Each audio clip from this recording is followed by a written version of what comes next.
name's Tony Meehan. I'm going to show you one of the cars out of my collection, give you a little background on it, a little history of it.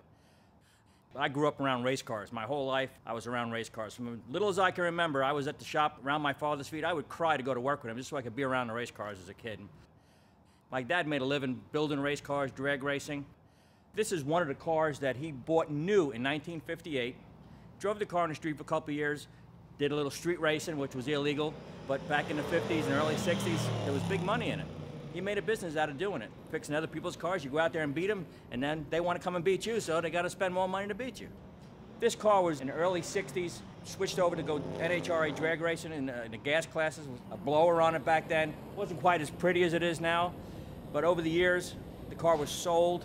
My dad's interest went towards other cars, other type of big block Chevys and other cars that he got away from this. And back in the early 80s, he bought the car back, put the car in a garage, couldn't quite figure out what he was going to do with it at that time, but then he decided he wanted to go back to the way it was so he can have his memories of the 50s.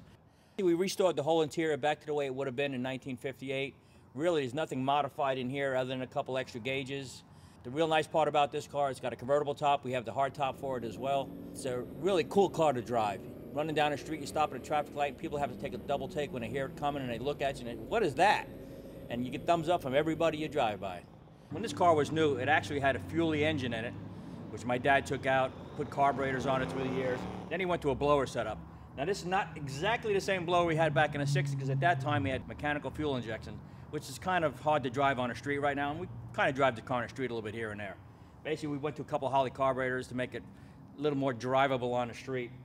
It took us probably about 5 years to put the car back to where it is right now. Unfortunately, in the meantime, after the car was done, my dad passed away and I finished it up myself. This is one of those cars that's going to be a tribute to my dad. I'll never sell it. People have asked me how much I want for it. It's not for sale. It'll be handed down to my son, and hopefully my son will be able to keep it and give it to his son. It'll be one of those things that stays in the family to keep memory of my dad alive. The purists were probably not real happy with my dad doing this to this kind of car, but he figured it was already a race car, and he wanted it back to the way he had it back in the early 60s. And there it is.